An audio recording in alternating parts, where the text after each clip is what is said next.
don't know right from wrong, but we grew you in this awful world, a world that's hard and tough for girls, and part of your strength was to take it and make it okay. But it's not okay, my darling girls, in this fucked up, muddled up, mixed up world.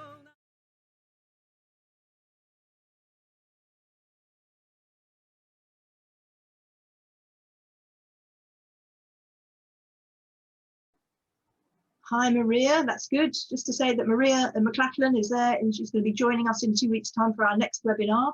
Maria is the person who was assaulted by a male trans activist at Speaker's Corner and was then forced in court to refer to him as she, because this person turned up dressed as a woman on the day. And Maria's gone on to be a very effective blogger and campaigner on the trans issue. So just a little word about Object. We campaign, as you know, on 5 issues, all the key issues of objectification of women, the systems which exploit our biology for male pleasure and procreation and harm us, particularly harm poor women and women of colour. The systems that we think are the worst are pornography, prostitution, sex entertainment venues, surrogacy, and transgenderism. They're all, of course, connected, and if we don't admit that, then we're playing whack-a-mole. We all work on one, and the other one flourishes and gets bigger. And our Hidden Voices series of webinars aims to give a voice to women working on these issues who are often silenced. And Vaishnavi was silenced particularly suddenly. Vaishnavi, who's going to join us today. Just to mention a couple of things before we start, what we've been up to. Anyone who's been following UK news will know we had a young woman, Sarah Everard, abducted and murdered by a policeman a couple of weeks ago. So we've been protesting about this down at the Mary Wollstonecraft statue in North London. And we've had a bit of a victory on the trans issue here in the UK with the census. Nick Williams of Fair Play for Women, congratulations to her, rushed it to the High Court to stop them basically putting self-identification onto our census form. To our mind, you might as well collect information on hair colour as collect information on gender identity, because let's face it, you can change it as often as you change your hair colour. So we've been busy. I'm sure you've all been busy feministing. Pleased to see about that. Let's move on and talk to Vaishnavi, who was having a great time until suddenly she hit on the wrong issue. Vaishnavi is an Indian filmmaker who first came to public attention with her acclaimed film about sexual harassment, entitled But What Was She Wearing? However, as soon as she waded in on the gender issue, she was immediately cancelled and all her former support and invitations fell away. Undaunted, and I suspect angry, she decided to make the gender fraud the subject of her next film and has now released a 4-part film called DYSPHORIC, subtitled Fleeing Womanhood Like a House on Fire, which I would say is the definitive critique of gender ideology in all its horror, fraud, and weakness. The film is coherent, clear, and comprehensive, as well as being absolutely riveting. Vaishnavi somehow fully and yet briefly covers the fake science, the medicalization, the regret, the long-term health consequences of taking hormones, and the homophobic basis of the transitioning industry, with detail of key scientific evidence and input from key speakers, people like Michael Biggs and Kira Bell Case, but she also has been in touch with tiny voluntary organisations like Our Mates at Get the L Out. If you want to peak trans anyone who likes film, this is where you should go. Vaishnavi's been interviewed and podcast several times already, including by Joe Bartosh, and you may have seen her also at Philia. We'll put the links up on YouTube when we put the film up. So rather than going over old ground, this interview is going to concentrate more on the big issues, the context of transgenderism, the many links to other forms of misogynistic abuse, and how they form a continuum of harm to women all across the world. Please put your questions in the chat and we will put them to Vaishnavi. We're going to start with a bit of personal stuff about Vaishnavi's family. Vaishnavi, you've talked elsewhere about growing up in a conservative Brahmin household in India with a father who drank, and about having to get your clothes checked for modesty before leaving the house every time. Addictions to alcohol, and other substances and processes are incredibly common, but they're a taboo topic in our society.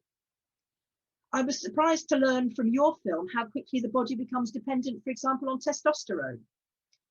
Do you agree that by avoiding the comforts of denial and throwing yourself into feminist filmmaking, you're probably giving yourself a good protection against any addictive tendencies you yourself may have inherited or have inculcated in you? And I speak as the child of generations of addicts, and I'm still drawn to addicts. Would you like to tell us about your take on addictions and how it affects you in your own life? Yes, of course. First of all, thank you very much, Jan, for having me. Thank you to Object for conducting these wonderful webinars. I have watched all of them with great delight, and it's fantastic to see women from around the world working towards one end goal, which is a world free of misogyny. So it's wonderful to have all of us having our voices united. I did, in fact, grow up in a very conservative household, and my clothes were vetted before I stepped out of the house. Something like what I'm wearing today will not be allowed. I have to either wear something on top to cover my breast, or I have to change the entire set of clothes, depending on how patriarchal everybody is feeling on that particular day. So there's no consistency. It's just a matter of that they could, at a whim, say that's not okay. Yes, because there have been times, depending on, for festivals, we do buy clothes, for Diwali and for other festivals like that. So my parents have bought me clothes like jeans and t-shirts and things, but somehow I think for them, the worry stems from the fact that we lived in a sort of a very, an area where women wouldn't wear clothes like that. And their contention was mostly about me getting singled out and therefore become the object of any form of abuse or violence. Yeah. So I understand where they're coming from, but I think the way they handled this worry was actually pretty bad, and it had backfired in a lot of different ways, including the way in which I have lived the rest of my life. Yeah, maybe we should thank them, Vaishnavi. Well, there are goods and bads. The goods is that, that I have found my way through to radical feminism, and I am speaking my truth today without having an iota of fear. But the bad is that I still suffer from an acute amount of body dysmorphia, body image issues, and wondering whether maybe I'm exposing too much of my skin, depending on where I'm going on a particular day, whether maybe I should wear something a little more baggy in order to not get a lot of attention towards me. Now, one might think, why should women bother at all? But there are days when you wake up and you're thinking, I can't fight today. I'm just gonna wear a baggy set of clothes, go get the job done, come back and deal with it later. Because we're not talking about misogyny where you have someone catcalling or you have someone just whistling at you or something like that, but we have actually had cases where men in broad daylight have groped women's breasts. And I work very closely with a lot of organizations here, and we help sort of because I'm an editor and I have film technology, some of the clips from CCTV cameras come to me where I have seen and tried to locate the face of the perpetrator or the vehicle number of the perpetrator. But this happens on a day-to-day basis. So some days, I guess you have to choose between whether you want to get the job done or whether you want to fight patriarchy.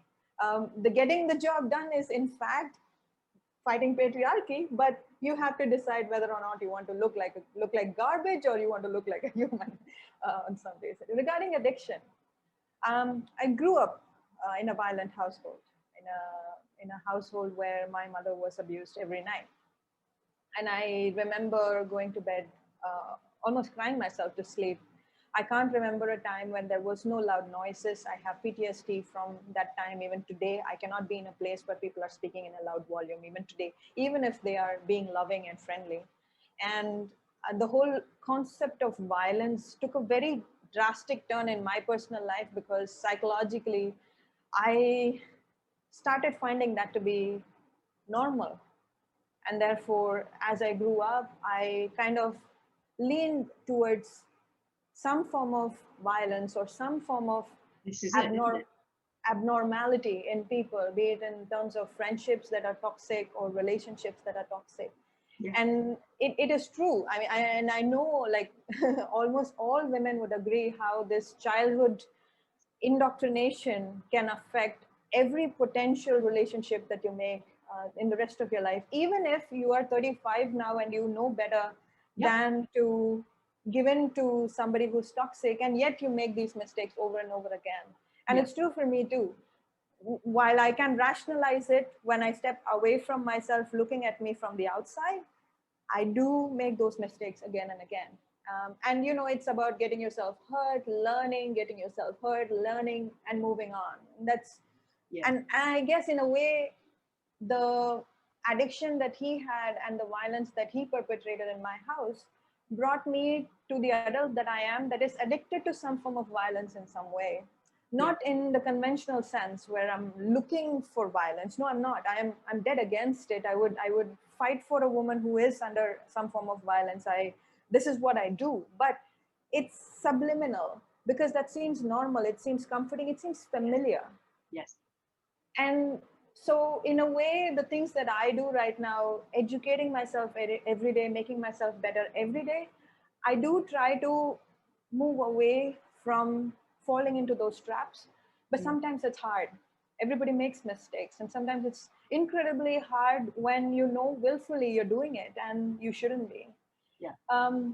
So I am definitely better than how I was, say, 5 years ago. And I'm sure will be better 5 years later as I am today. But the truth remains that whatever happened to you as a child, you kind of take it to your grave.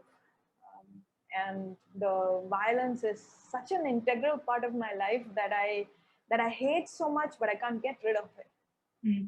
I think you're lucky that you've managed to work it out and acknowledge it, aren't you? People that say, oh, no, I'm not affected by that, I would never go near it, they're the ones that unconsciously get caught back and back and back into these traumatic relationships. So again, yes, I don't wish to, maybe I'm not thanking your father, but sometimes that things that are bad can turn into something good, can't they? And we're all benefiting, and women in India are benefiting from your work now. So thanks for sharing that with us.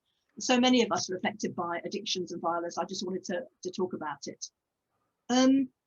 Just thinking about your mother, it must have been so difficult for her. Could she lay down any boundaries at all in that household?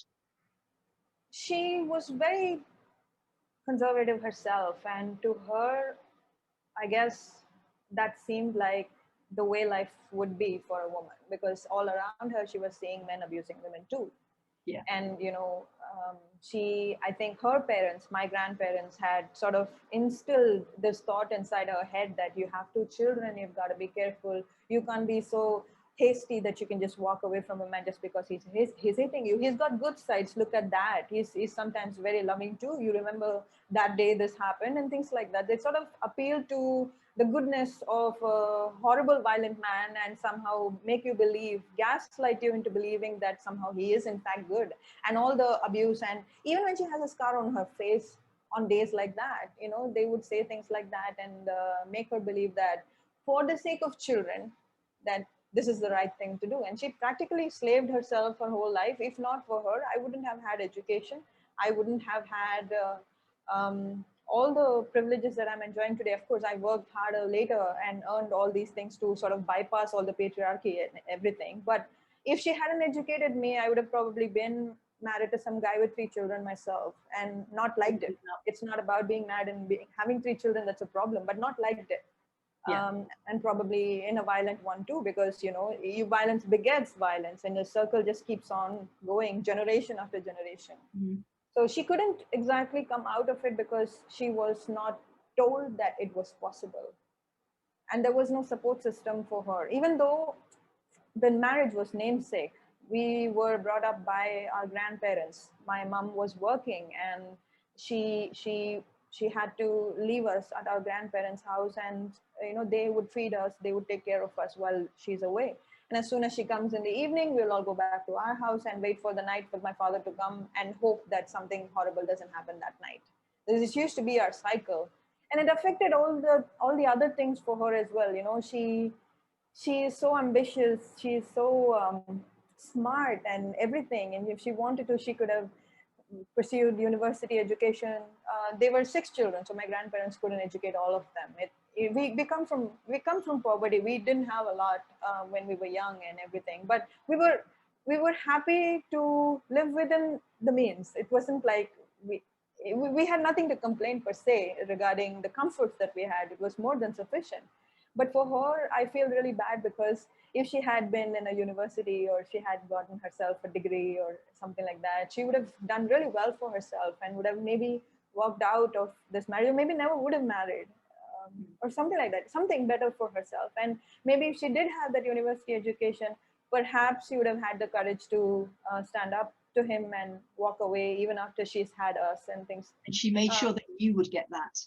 Yes, Yeah, so all of that. So I do feel sorry for her, but I now believe that she, having been with me, having watched me do all the things that I'm doing every day, she kind of is, in awe. And she keeps saying this to me: I wish I was like you when I was your age, I would have done better and things like that. But now we try and help each other out. There are still a lot of things that I wish she was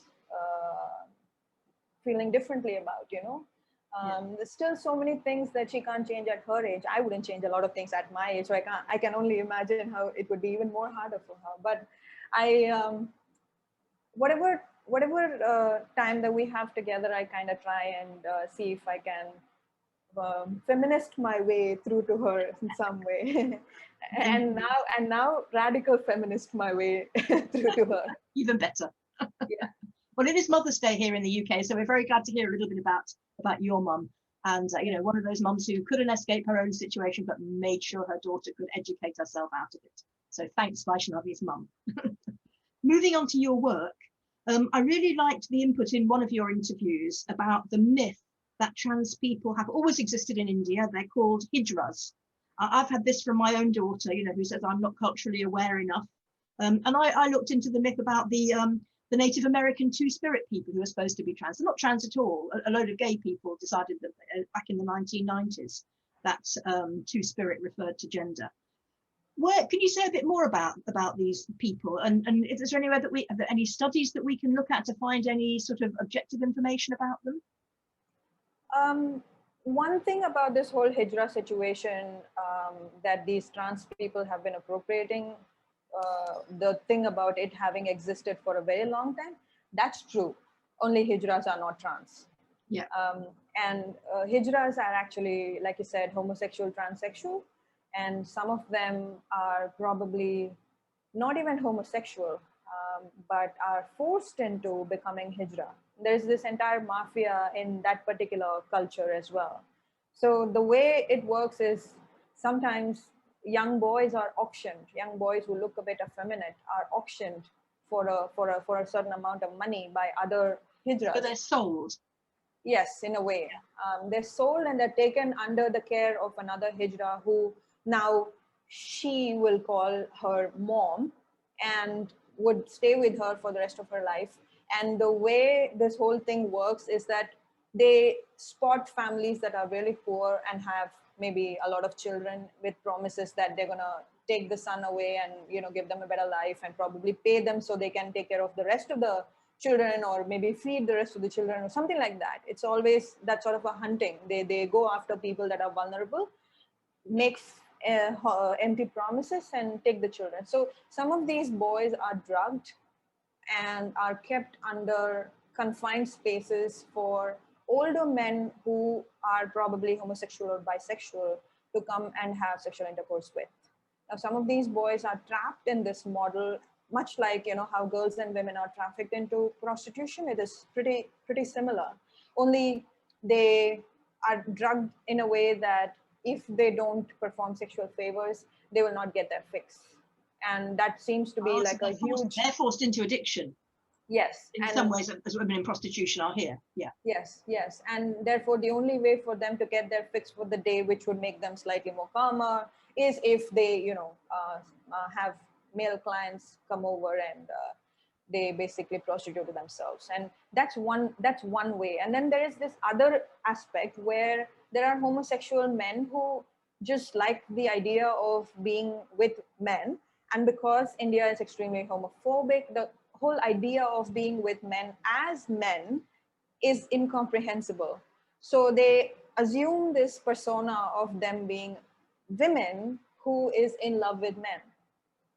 And therefore they believe that God, the goddess, the trans goddess, there are these goddesses in different religions that they look up to. The trans goddess has given them a second chance to be women again. And here comes the really gory, bloody part. Unlike the castration and the sex reassignment surgeries that we now have, we hear about in modern technology in hospitals and things like that, they have this very dark history where someone else, another eunuch, who is not medically trained or anything like that, prays to this goddess and has, they have this very meta thing that the goddess comes into them and blesses them to perform castration on this newly found eunuch. And they actually have a procedure where they use, much like in female genital mutilation, they have these really, yeah. So this man who's a hijra does the castration for this newly appointed hijra, and they are left to bleed out because the masculinity is what is draining away from the body. And once this is all over, they become female. So they're not even stitched up. They're not even given clinical care. Some suffer from infections, some die due to bleeding. And yes, so and once they are women, they are then put through a certain ritual, which is kind of similar to what young girls who attain puberty go through. In India, there is this ritual. It's really bullshit. I mean, you shouldn't be celebrating things like this. It's like a natural course of life. And but the reason behind such celebration is to announce to the world that there is a girl of marriageable quality. So they make this announcement. It's called the puberty function. And in all different states, there are all kinds of different ceremonies that they do. So the trans, I didn't have one. My mom was great. I didn't have one. I fought against Good old one. Yeah. But this event happens, right? So the eunuchs, they are put through a similar induction into womanhood. And it is sort of similar to what these girls go through when they go through this puberty function. It's kind of psychological to them in that they are being welcomed into womanhood through this procedure. And the rest of their life, they're completely cut away from their families.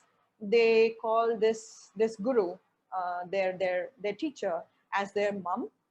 And the mom gives them a new female name, and they assume that identity.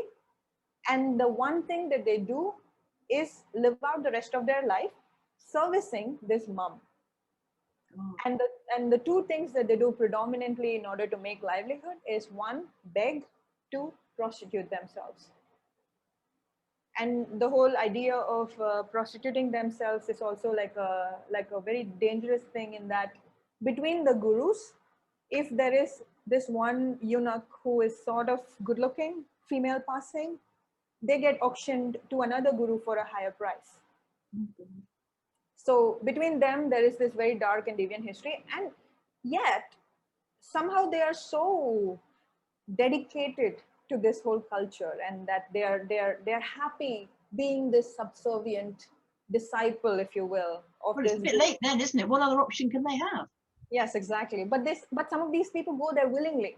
Yeah. The ones that are addicted, it's a different story. But some of these people go there willingly. And there is also this really bizarre claim that these hijra prostitutes claim to have, is that apparently they do prostitution, and it is apparently saving normal women like me, because they take up all the sexual frustration of men. Oh God. Some of them say it out loud. Some of these, the more vocal ones, they actually say it out loud, saying like, we this is our fate. We live this life. Do you think we enjoy this? They're not giving us jobs. They're not giving us. That is true. It's horrible. Their life is horrible because they look a certain way, and they're perhaps homosexuals. So there is this ostracization for sure. But the path that they choose for themselves is way worse, according to me. So instead of providing them with better representation, affirmative action, what they do is they have neglected them, and therefore they choose this one path that is only available for them. And they say that we are educated, we are willing to do jobs, but we look this way, you know, we don't pass as female, but we are feeling like we're female. Companies don't give us jobs. We are sometimes not admitted in universities. So what do? We don't have a choice. We have to survive. We have to eat. So we resort to doing this thing. And because of this guru disciple model, they are almost indebted to pay the guru every day a certain sum of money. Otherwise, they will be kicked out of the home. There are different homes with each having different moms, you know, if you will. So they'll be kicked out of there. And once they're kicked out of there, they will not be admitted into any homes. The word gets around. So they're afraid that they will lose this one community that has accepted them as they are, which is just so sad and horrible for them. And yet the way the transgender community, the modern day queer espousing transgender community, how they have taken this over as their own is, I think, very perverse and wrong on so many different levels. So, you know, that's a little bit of history. There are so many books that are written, autobiographical books that are written by eunuchs who have somehow managed to gain some form of social capital, you know, a little bit of media attention, and they often get represented, unfortunately, as women. Yeah. But they do have this really dark, horrible history, and only some of them have managed to say, this isn't for me, and got out because they have been castrated. They can go nowhere else. So it's very similar to prostitution in that it's presented as a choice when it's a choice from very limited options. And once you've opted into it, you can see why people would defend it, because it's going to be even worse if they go anywhere else. They've got nowhere to go from there. It's the same dynamic as women in prostitution who stick with the pimp and maybe even think the pimp loves them because maybe that's the only kind of love that they've really known. Yeah, the Stockholm syndrome is just spot on over here. They are stuck with this mom because they believe she's the only one who gets them, not the natal family that had, you know, given them up or something. And there's also this very, very tragic event that they have for themselves every year, because they are homosexuals and they are not biological female. They can't be in a heterosexual relationship with men, and often they are not considered good enough to be married into a family and things like that. So they're often looked at in a very bad way. They're ostracized. Nobody wants to have anything to do with them. So they have this one event where they marry a god. Okay, and it's like an event filled with so much joy, and they all dance and sing and everything. And the next day, there is this event where, as if the husband has died, they're all made widows. And this happens every year, 2 days. 1 day of celebration of being married and being this woman, this acceptable form of woman in the society. And the next day, the whole dream comes crashing down, because that's the reality. And they have this whole thing where they all cry and they howl, and it happens in a lot of villages, and there are these temples that are exclusively for this purpose and things like that. And then they go back to their life of, you know, continuing to beg and prostitute themselves. There are books also written that glorifies this model of how devoted they are to their moms and how the society has ostracized them, and yet they have found this whole life for themselves and things like that, which is good for getting information about what they do in their private affairs, but not good to, you know, recommend as reading. No critique. Yes, it's no independent view. Yes, and often it is written by somebody who's not Indian. Yeah, which is why I wanted to hear it from you. Yeah. Somebody has put in the chat an interesting point saying, I wonder if that's behind the Latino culture of tell me if I'm pronouncing this wrong. Is it quinceañera? Yeah, if you can find out more about that, let us know. We'd be interested, because I'm sure it's not just India that has these unpleasant practices. No, it happens in Iran, it happens in Bangladesh, it happens in Nepal. It happens in a lot of South Asian places. It's not unique to India at all. Right. But the underlying premise of their operation is spot on. It's just dead on. This what I just explained. That is what is happening everywhere. But it's still about very limited choices and poverty and exploitation. Yes. And trafficking, people trafficking. Yes, poverty and caste oppression. Yeah, absolutely. One of the other things I liked about your film was your holistic treatment of the trans issue. And you mentioned in an earlier film how you find yourself compartmentalized into single issues and often have to limit what you say about things. Object exists to make these links. So could you give us some examples of links between the issues that you work on? Yes, absolutely. I have come to believe that the whole gender identity ideology exists on the premise of misogyny, of this tactile, absolutely categorical, systematic misogyny. And I think if there is something that would erase women, it has got to be the gender identity ideology. There is no plague, no natural calamity can do so much damage as the gender identity ideology can and has been doing it. The links, actually, it's very fascinating because on the one hand, you have females opting to be males, and without taking into context the underlying reasons why they would want to be men, we often look at it as a very superficial Western thing about feeling like a man or something like that, that as if it has got something to do with as if it has got nothing to do with socialization, as if it has got something that is very unique to that person, as if it's pathological, or there are all kinds of this things. idea that it's innate, when actually we know that most behavior is socialized. Yes, exactly. So it is socialized, and coming from a country like India, and like I've mentioned in the film, I wanted to get rid of my breast myself. I hated it, and I didn't want anything to do.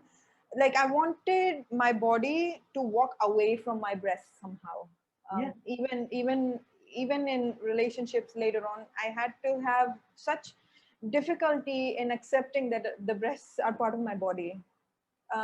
So given that we come from this sort of a landscape, one should truly ponder why a woman wants to be a man. And without taking that into account, if we just say this to be some form of a radical new way of being woman or a radical new way of being a man, I think we are missing out on a lot of grave, really horrible things that women undergo. And by claiming that it is somehow innate and you've always felt like it as a child, we are also being so untruthful to all the misogyny that we've experienced as girls. Yeah. And all these women that have, colored their hair, are speaking that language and calling me TERF, I bet they either have had some form of misogyny handed to them at a very young age, or these are just cases of socialization where they are seeing that there is so much of social capital by identifying yourself as something else but female. They want a part of that, they want a share of that, they want to be one of those people that are famous, who have been so brave in identifying that they're some new kind of heterosexual, special, and all that attention. Yes, in the short term, all that attention, and in the long term, the stories fade away. Isn't that strange? Yes, it is. And that's for female to male, where we often sort of lose sight on why somebody is feeling that way. The connection that I have about men opting to be women is far more dangerous for women in our country, because like I mentioned about the eunuchs, even though they do not claim to be what the present day transgenderism is, they do not want a part of it, they just are happy in that, because probably they don't understand all this, they don't understand, they don't know who Judith Butler is, they don't give a damn about any of that, they probably can't even read their native language, they're probably just so uneducated and they don't know anything. Now, when these men claim that the only way they can get through life is by prostituting, they make it impossible for women and girls that are trafficked into prostituting an opportunity to get out of it. And that's one very, very stark link that I can see in transgenderism, and therefore how it is promoting prostitution, and in addition to that, pornography. Because a lot of... Can I just be clear on what you're saying about prostitution before we move on to porn? So you're saying that their statement that the only way they can make a living is by prostitution pushes women into it all the more. Is that what you're saying? I'm saying that their claim that they want to do prostitution for their livelihood makes it difficult for women that are already in prostitution to get out.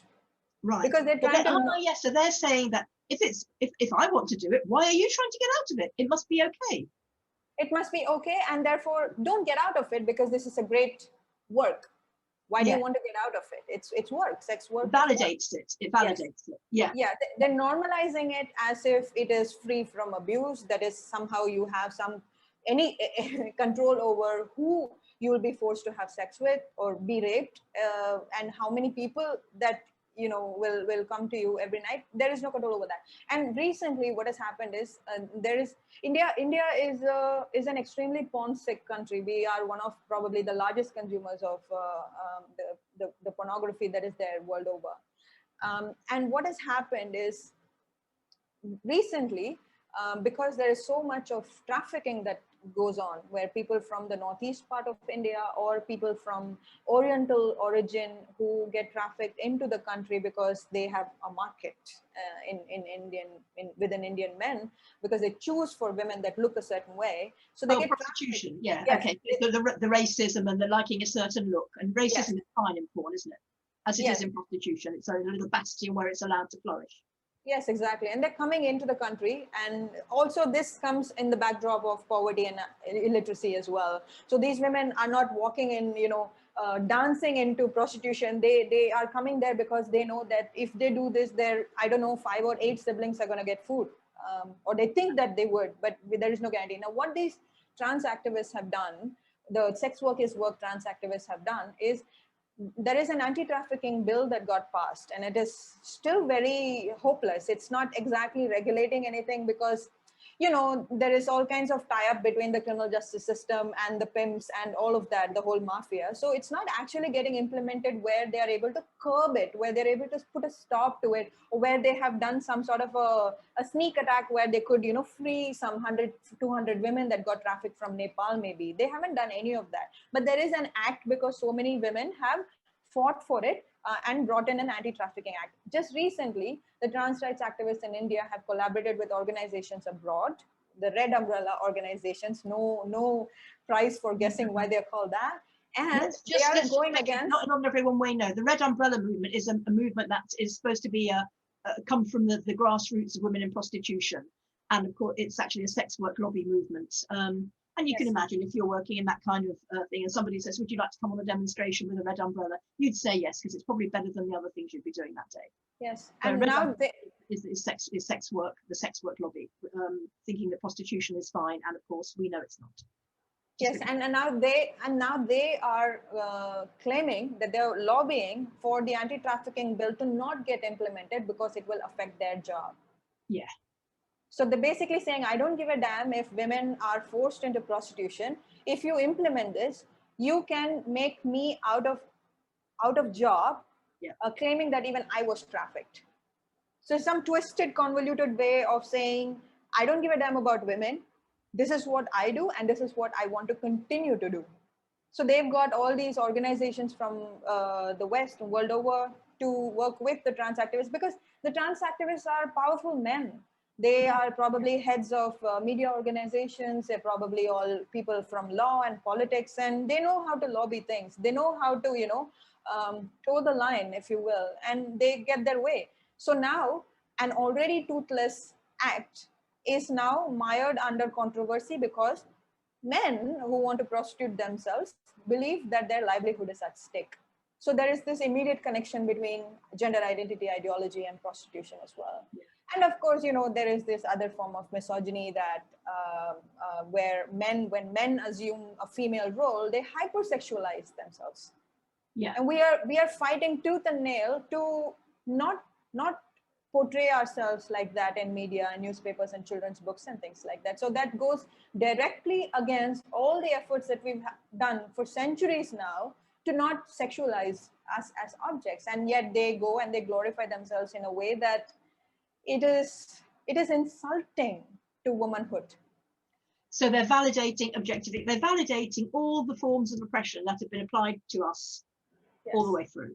Yes, absolutely, absolutely. Even the fact that we're not paid equally, because a lot of these guys have come from decent jobs with good earning opportunities, and they come to a point in their career and they think, oh, I'm a woman now. And they've got their savings, they've paid off their mortgage, and then so they don't care about equal pay. So all the bad things that happen to women that are deliberately done to women are validated by the trans movement. Yes, and I have yet to see even one trans woman taking a pay cut because she now identifies as a woman. Exactly. Yes. Yes. Or queuing up to volunteer to do any difficult care work with the elderly people or anything like that. Yes. Yes. Yes. So yeah, it's all kinds of connections, and I think a lot of people are not able to look at it that way because of the poverty and the caste angle. They feel like by absolving them of their poverty-stricken background, they are helping them be lifted up and be better citizens in the society, be equal to the rest of us. But what they don't understand is all these connections that one could potentially make. And many times it's women that do that without realizing. Yeah, absolutely. Yeah, we call them handmaids. Yes. Yeah. It's interesting, isn't it, that somewhere like, these things are very varied across the world. Somewhere like Sweden, that, has dealt much better with prostitution and has shown many other countries the way by criminalizing sex buyers, seems to have completely caved in on the trans issue. I find it strange that a country that's so far-sighted could also be so completely deceived. Something like that can never work in a country like India, Jan. I believe Nordic model will not work in India because there is so much of bureaucracy and so much of bribery involved in working through the criminal justice system that they are never going to penalize the buyer. Yeah. And what will be worse is, because a woman can now claim that a man is forcing her into this, they are now going to increase the number of women that are going to do prostitution. There will be more trafficking and there will be more younger girls because then they will be vulnerable. In India, they give cow steroids to little girls as young as 13-year-olds so they look like women. What, so their breasts grow? Breasts grow and their body, is more curvaceous. Cow steroids. And they are prostituted like that. And the Nordic model will never work because for this very reason, the police have sold themselves out. They're not going to come in our defense at all. And even if someone were to take it to court, we have the adversarial model where the victim is so kicked away from the whole process of investigation, or even in the choice of prosecution. Like how is the perpetrator going to be punished? Does the victim have any say in this? No, it becomes the perpetrator versus the state. It is no longer about the victim at all. I've written extensively about this, and it breaks my heart when women read it and they write counter arguments for it about how sex work indeed is work. Yeah, we'll get some links off you and we'll put them in the description of the YouTube video, because I'm sure people will want to read more about that. It's interesting because here in Europe we tend to see the Nordic model as the answer. It's very interesting. You don't think there's any chance of anything like that in India? No, I strongly believe it cannot work. But that is not to say that we shouldn't implement it. No, of course. Yeah, I'm saying that even with implementation, it comes with a lot of costs. It comes with a lot of these new fresh meat, as they call it, getting brought into the market. And, if there are about 10 people in a cramped room, now there will be 20. Yeah. And of course, that means that each woman is learning less. This is what you find in Germany. Yes.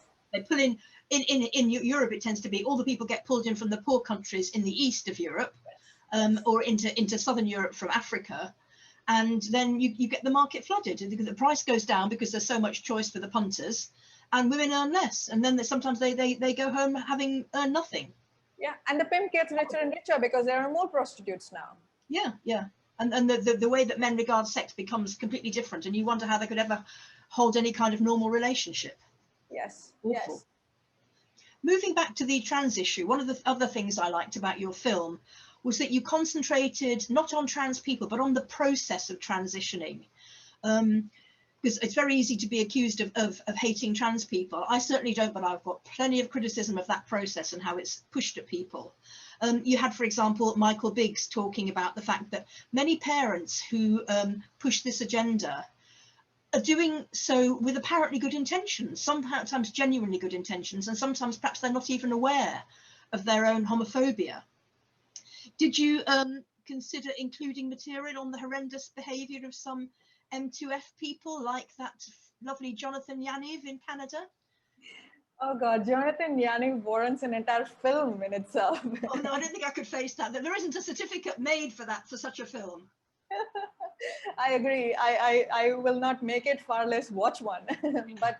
but you know, to include somebody who is an M2F, it opens the door to so many new things that I ought to include if I included one. Right. But in the film, I was trying to focus only on female experiences, exclusively on that. And if I were to, you know, talk about the horrible things that the male trans rights activists or the male trans identified males are up to, then that would mean it would be a 5-part film, maybe, It you know, would be with a one horror part. film, yeah. Yes. Yes. Just Yes. maybe I should have said before, and not everyone may know about this guy. He's also known as Wax My Balls. He's the one Yes. who made some money out of phoning up therapists and saying, I'd like you to come and give me a waxing. And then he'd say, it is okay about the balls, isn't it? Because I'm, you know, he pretended to be a woman. And then most of them said, no, I don't touch testicles. And then he said they were transphobic. And I think he did take some of them to court. And he's a lot of very bizarre behavior. He's not He the took them to only. court. Yeah, he took them to court, but he lost it. He lost that case. He didn't win it. Thankfully, that would have set such a horrible precedent, though, if he Which had is what won he was it. trying to do, of course. Yes. Yes, We yes. know a lot about free court cases here, and they do say hard cases make bad law. So I can see why you didn't go there, although the comic potential is actually quite high. No, actually, even without it, Jan, the whole process of me, because I researched the project, I interviewed them, and I also edited them. I had to see the film over and over again for about 11 months' time. Yeah. Now, to when I was researching about the surgery, the sex reassignment surgery, and the procedure of how they take, you know, a part of your arm and construct a penis and everything, I was hugging the toilet for a week. I can imagine. Yeah, I just could not stomach it. And the whole mastectomy experience, when other people were talking about it, even without the graphic imagery, I had to put a pillow against my chest and sit in front of the computer like that, because I felt some sort of a vicarious pain, even when the person was narrating their experience looking happy. I'm like, how could you even, I couldn't comprehend it. And the only odd thing, the odd reference to somebody who's on social media, who's trying to, you know, make girls believe that they're somehow part of their family, was this Jeffrey Marsh character. Oh yeah. I included aspects of Jeffrey Marsh where he's saying things like, I am your family, come over here, I want you here, and things like that. Now, if you really think about it, if you take the text that he is saying in isolation and read it, it'll be like, okay, there's somebody who's, you know, looking out for children, maybe saying that, you know, if you have some concerns, like a school counselor, if you will. But with this context of looking at him, the way he says it, and the choice of words he uses, and why he thinks that other people should confide in him, because he claims that parents don't understand you. Now that's wrong. Yeah, it's grooming. We call it grooming. Yes. Yeah, exactly. Yeah, he's grooming. And a lot of Indians, there are a lot of Indian groomers on Instagram as well. And there are also a lot of AGP in India as well. Who, you know, use social media to, you know, have conversation with other girls and say that, you know, they understand what they're going through because they're going through something similar, and then they groom them into sending pictures, and, you know, it's never ending. Yeah. But just including Jeffrey Marsh gave me the creeps. Every time I look at his face when he says those things with all those expressions with that makeup on, my God, I had nightmares of him some days. You know, when if at all I slept, I have chronic insomnia. So whenever I sleep and if his face pops up, I'll be like, day is ruined. Yeah, when you look at these things with an independent eye, they are just incredible. We'll look back on these things and we'll say, how did people not see it? You know, we really, just like we look here in the UK, we had a big paedophile agenda back in the 80s, and you know, a lot of people like to forget about that, but actually it's coming out in the trans issue again. You know, oh, these little girls are kinky. They're kinky like me. No, they're not. They're little girls. Leave them alone. Yeah, I mean, we have our classic case of Alok Vaid Menon, who is this Indian origin guy who has all these different kinds of identities, but mostly he identifies as trans, I think. And he's like this very hairy dude who is filthy rich and has, you know, tie-ups with all these magazines, and they portray him in front page and the center page and things like that. He says something like, let us not pretend that young girls aren't kinky. let us not Exactly. pretend that, yeah, he says that yes, that is grooming. And he got a lot of stick for it. And yet he's still just as famous and probably made $1 million while we're having this conversation. Yeah. And we will call them out. We will call them out and we will not accept it. Yeah, absolutely. Yes. Yeah. A light bulb. Oh, hang on. We believe this. Do you believe that some male sex offenders are deliberately calling themselves trans purely in order to get a cushier time in prison with access to vulnerable women? We've got this issue here of men who say that they're trans being sent to women's prisons to terrorise the poor women who are largely in there for not paying their TV licenses and are often, you know, pimped and groomed themselves. Do you agree with us on that one, Vaishnavi? Yes, because there has been this one case where a man who groped his colleague in the court testified as being female, and therefore him touching that other girl was out of sisterly love. Oh, sisterly love. Oh, that's all right then. That's all right. Of course, Go that's on. all right. But the case was quashed. He didn't get acquitted. He was, I think, made to pay a fine or something like that. But it is a rare case. But also in India, this is a very horrifying information that if you do identify as of opposite sex, and if you get like this new identity card where you have a changed name and a changed biological sex, Yeah. all the criminal convictions up until that time while you were men goes away. Yes. It goes away. It's completely wiped out. So there is all the more reason for people to identify as whatever. They don't care. They don't have the social presence or something where they have to constantly keep maintaining this identity. They will identify as female, absolve themselves of all the crimes that they have done, and continue doing these crimes as female. And there is also cases of the same thing like in the US and UK where there are statistics that are getting skewed because these people claim that it is female who is a pedophile, which he's a guy, he's not a female. And Indian media is so sold out that they are writing it like that. And there are very few media organizations that even want to touch on this subject. And that's probably why I have no Indian media organization talking to me about DYSPHORIC, who otherwise would have, you know, written some article. They have done that in all my previous films, but they have not even replied to my email asking them to review the film. So you've been silenced. Yeah, you've been turfed. Yes, many times now. Yes, yeah, join the club. Yeah, I tell you, it's horrible being in that club, but it's got some really good members. You know, we have to admit that, us included. I know, proud turf, very proud turf. Good. A light bulb moment in your film for me was when Rachel Rosario Sanchez, who studies here at the University of Bristol, said that if you can opt out of womanhood, then effectively misogyny becomes your own fault. It's total victim blaming. If you stay female, you're volunteering for abuse. Is it also true that transgenderism makes misogyny invisible? The idea being it can't be that bad if men are trying so hard to get into it. Although this view ignores the cherry picking of the bits of femininity that men who claim to be women cherry pick. Yeah. Tell us what you think. Yeah, definitely. I think it erases misogyny, and it is blatant victim blaming to say that you chose to continue to be female, and therefore it's your fault. Yeah. But in many cases, those that opt out of femalehood are those that can afford to do it, those that are privileged enough to do it. And when they say things like that, they are basically claiming that misogyny is optional, which it is not. Misogyny has never been optional, and opting out is not going to be a solution either, because all these people who have opted out, are they getting equal representation within the trans community? No, it is the men, because that's how we have been socialized. It's always the trans women that are the face of the whole LGBTQ alphabet soup.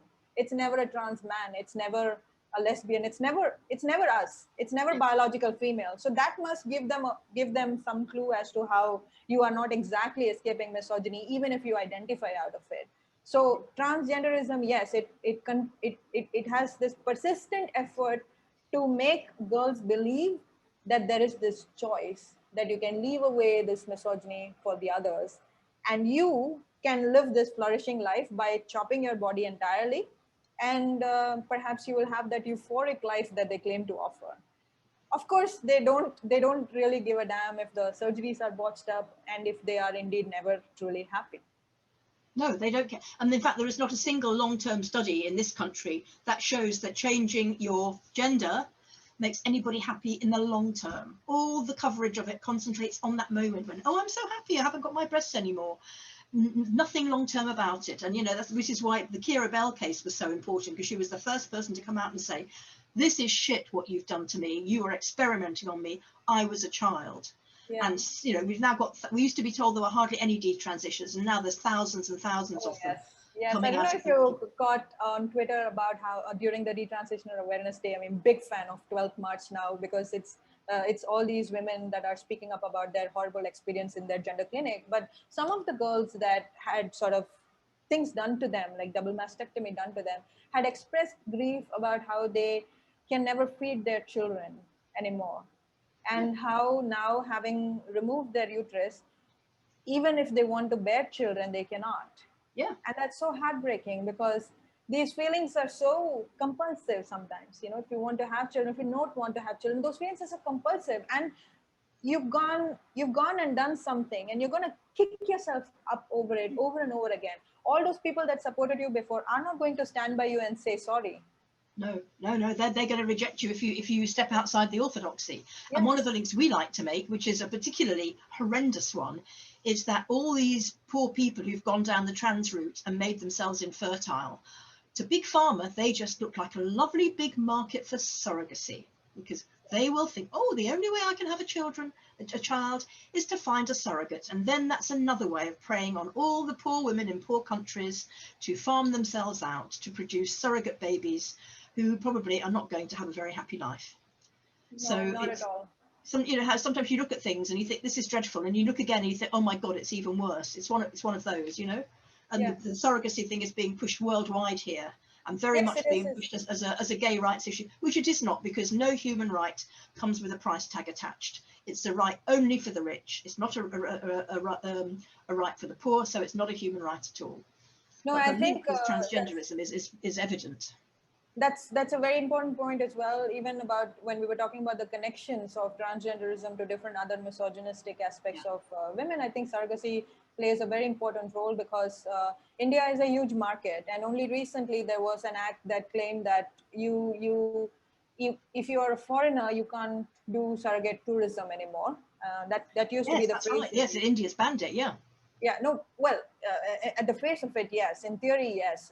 What they have done is now foreign nationals can't come and have these women carry their babies, but they have made these bizarre sort of loopholes where if it is altruistic, it's fine. Altruistic, excuse me. Yes, altruistic, yes. And this is basically like the same amount of slavery. Now she's not even going to get paid. Yeah, exactly. Yeah. Yeah, and there are all kinds of cases where if there are, you know, disabled children, or they do sex verification, in vitro sex verification, if it's a girl, they don't want it. Yes, and there have been cases where a child born without one arm was left under a bridge. These are actual real cases in India, and during COVID, there are many children just waiting for their intended parents to come and collect them, because they cannot travel, they can't do it. All sorts of issues come up with that, don't they? Yes, we've seen it in other countries, in the Ukraine as well. It's always poor women in poor countries. Yes, definitely. I just want to say, Layla Namdar has pointed out quite rightly that Johns Hopkins Hospital in the USA stopped operating on gender identity patients because they found the inner world of turmoil did not change. And in fact, some evidence shows that over time, people become more likely to be suicidal when the transition that they've gone through doesn't bring them the hoped for benefits. So that's not the kind of statistic that people like to have out there, but it is out there. Yeah, I mean, the sad thing about the girls who transition in India is all these people that are posting videos of themselves on YouTube. None of them will dare to post about their botched up surgery or the fact that they're regretting it. Yeah. They're not as courageous. They are going to be so shunned, and the trans rights lobby in India is so powerful that they're going to get so silenced. Yes. I really fear for them. You know, right now this seems like this great opportunity for them, and have taken it up, and they're sort of almost persuading others to do the same thing. Of course, yeah, but when things go wrong, it's going to be really bad. It's going to go really south.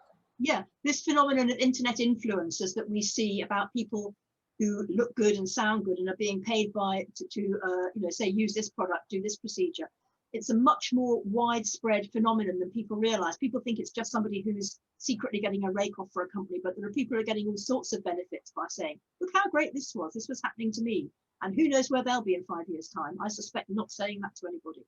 Yeah, and this lifelong expenditure of spending for the testosterone and other medical facilities, not a lot of people are gonna be able to afford that, and there comes all kinds of other problems when you are no longer able to afford it and stop it. That's why in the film I've even touched about, because I didn't want people to watch the film and think that, okay, testosterone is bad, I'm going to stop it. So that's why I've included a chapter where if you stop it, what will happen to you is also something we need to keep in mind. And I don't think there is any education or awareness about what testosterone does to your body. Whatever we hear is from these YouTubers who are, say, 16, 17-year-olds, who don't know any better. And I don't understand how their parents have allowed them to do it. Maybe because of homophobia, because the children would have expressed their desire of falling in love with somebody of the same sex, and they would have also proposed this idea where now they can become boys. Sometimes it's even before the children have any kind of idea of relationships. Sometimes they're just playing with the wrong toys. I mean, I was a little girl who had a cowboy suit and a gun. I played with boys' toys, but that was fine because my parents were cool with it. But nowadays, you get a child that plays with the wrong gender toys. People start imagining that they're going to be gay. They could end up perfectly heterosexual, but people get worried, and they think it's better a trans child than a gay child. Yeah, I've never hated the word gender so much as I have in the past few years. I just absolutely loathe that word. It was just a grammatical term, wasn't it, till it got hijacked? Yeah. Exactly. Yeah. What do you think about the work of Jennifer Bielek on the trans? She's amazing. She's done some really amazing work. The 11th Hour blog is opening doors for so many people to have conversation. It's not easy to follow the money at this stage when we don't have actual concrete proof to be able to tie these things together yet. But she has managed to make it very comprehensible for an ordinary person to see that connection.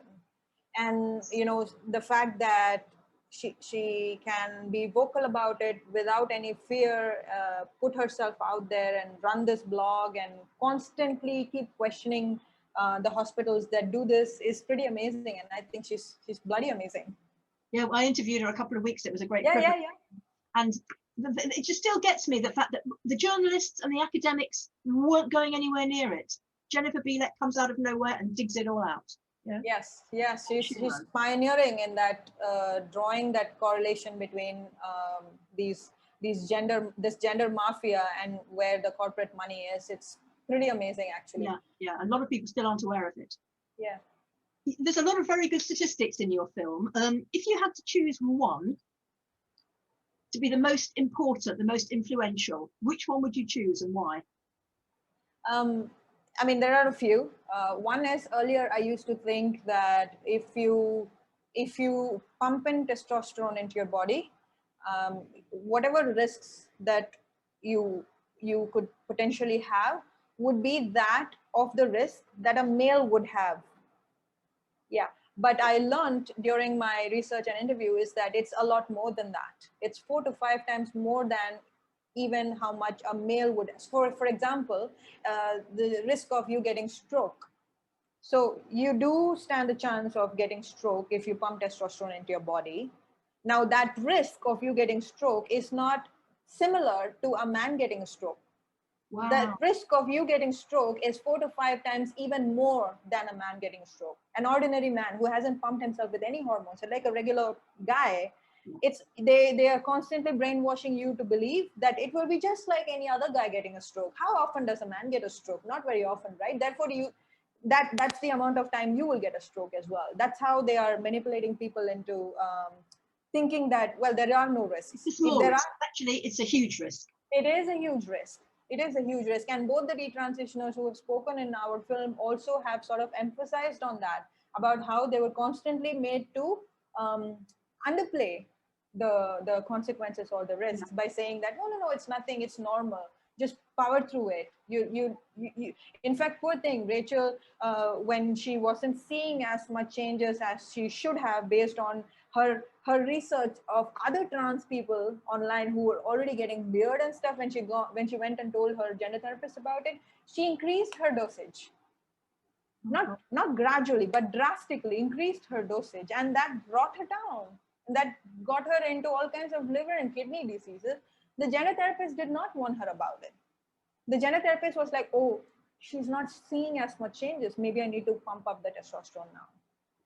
Because she has to keep getting these referrals too, so she can make a lot of money out of the vulnerability of young girls. So she pumped up the testosterone, and that cost her quite a bit, and she's still suffering from all of those ailments. Same with Sydney.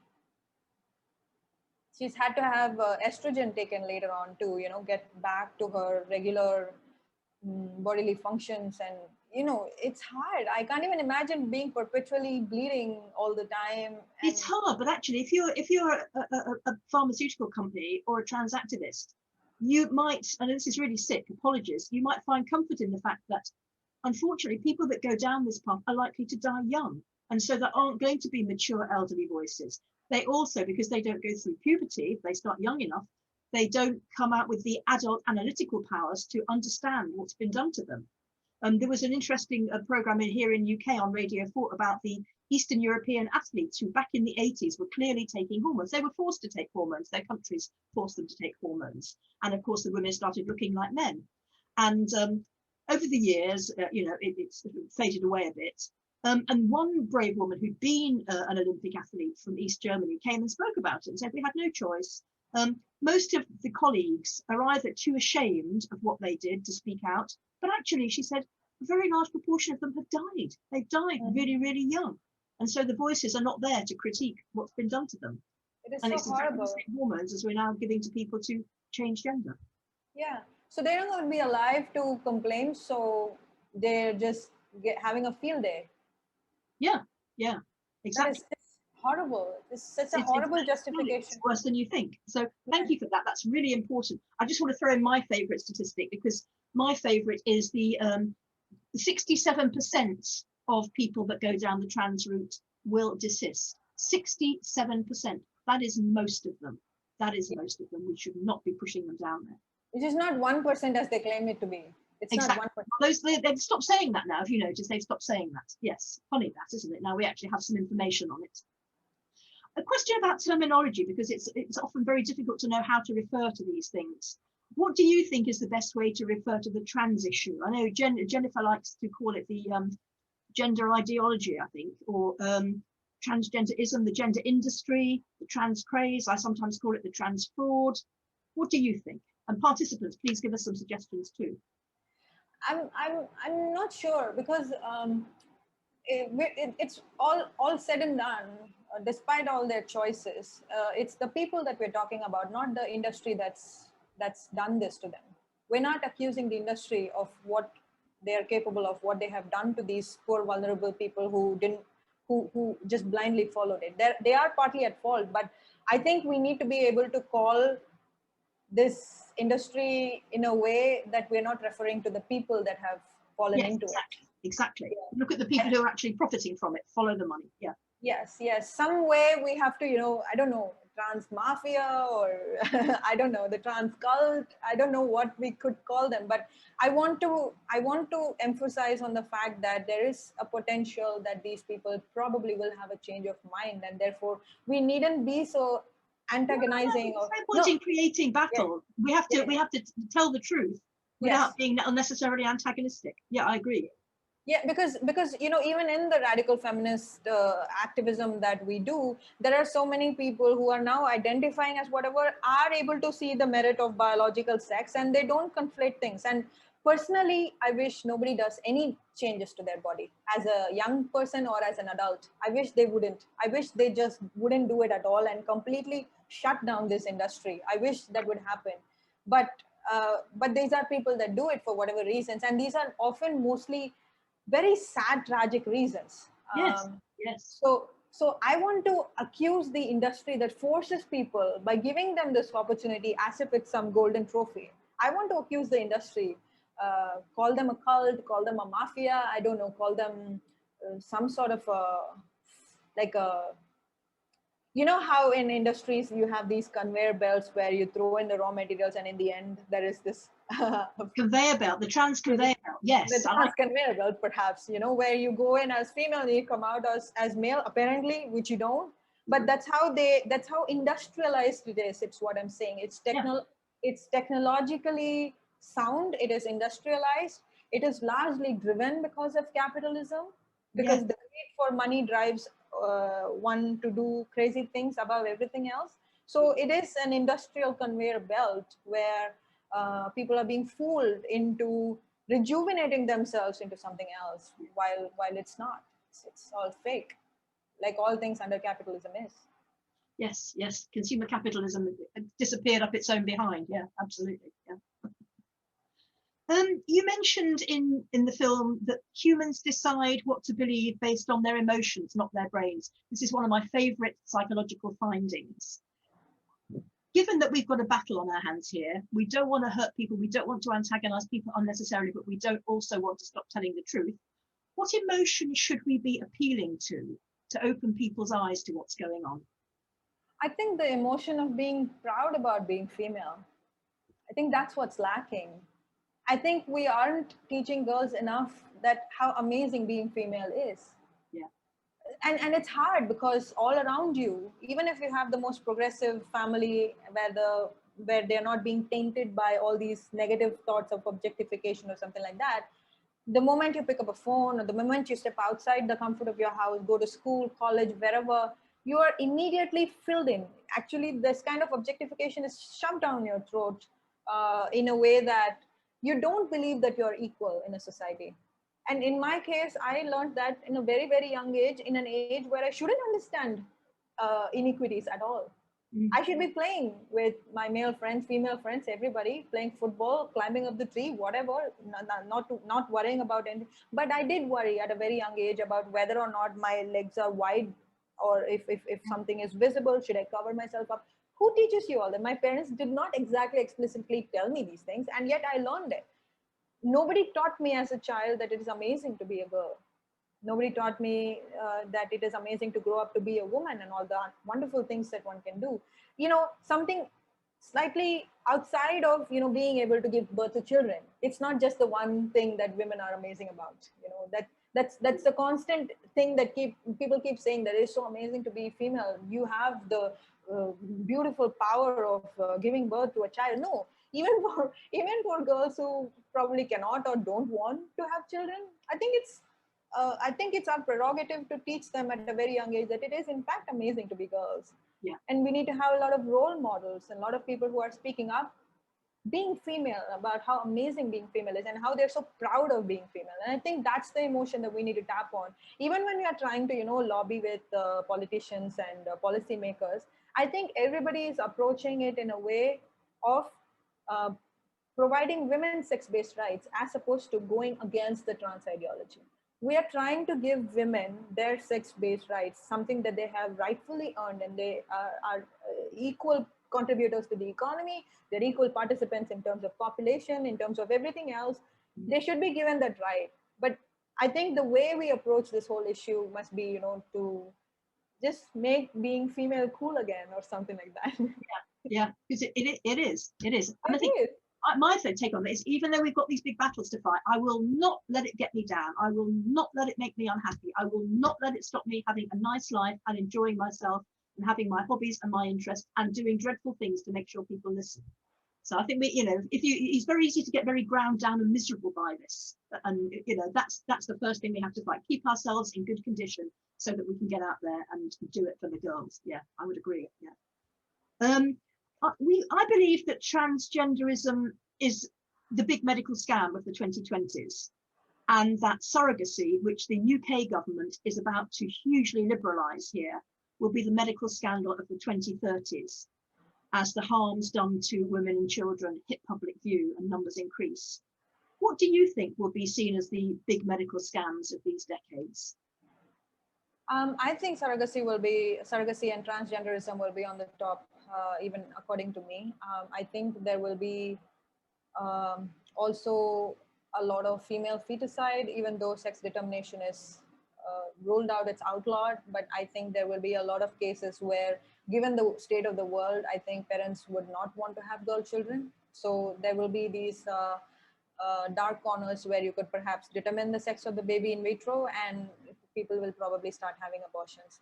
And I think another medical scam that is about to happen is the whole uterus implant. Yes, because that's not going to, I don't think that's going to end well.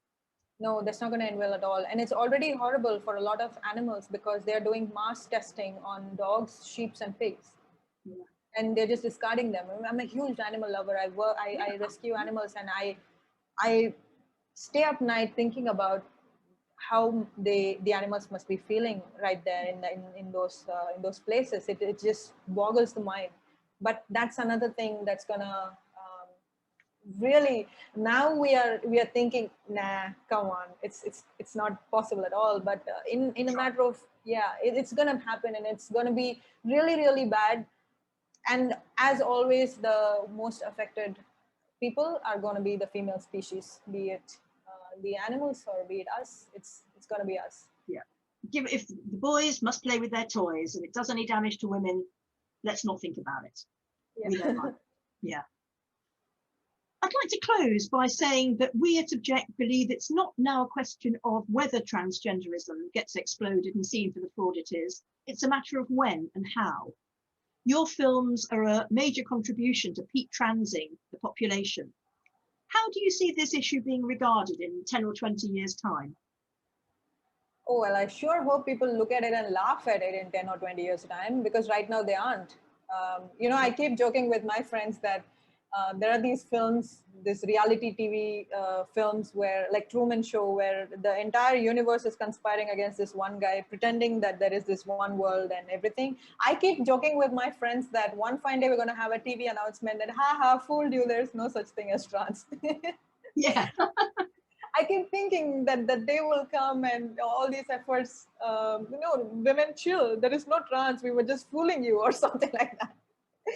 But I really hope that with all our efforts, and it's not going to be easy, this resistance is going to be really, really hard to do, because the people that we are up against are extremely powerful people. So our resistance would seem like a futile attempt. It's like throwing pebble at a mountain or something, but resistance is what is going to push us towards a direction where in 10, 20 years, they might look back and think, oh yeah, I remember this vaguely. I'm glad it's cool to be female now.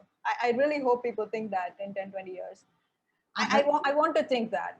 I want to think that, although I'm not like, I'm not super optimistic or something like that. I often work towards pessimism, like prepare for the worst case scenario. I think we should all see it as our job to make it cool to be female, because we're all cool females, and let's let people think that it's a great way to be. One or two things from the chat before we say goodbye. Anna, thank you for that. She says that so far, nothing works in uterine transplantation, which is a relief, but it's still horrible to think of all those poor animals being forced to prove that. And the great suggestion in the chat from terminology, trans capitalism. I like that. Yeah. Because it marries those two so closely related concepts, doesn't it? Yes, absolutely, yes. Which is great. So what would be your last message to all us TERFs, us radical feminists who have seen through this fraud?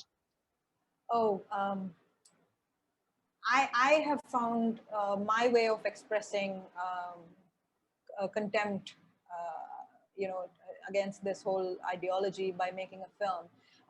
But we all have the potential to express such contempt in our little small ways. And I think if we can make our voice heard and be public about our protests and be public about our opposition, and I think that time is now. We have to oppose this. Even if it doesn't concern us directly at this time, it's going to hit us really badly in a matter of few years. So I understand so much is at stake by speaking the truth about this. Loss of life, loss of livelihood, loss of, I don't know, your children, all kinds of things. But I think there will be some potential if we collectively raise our voice against this ideology.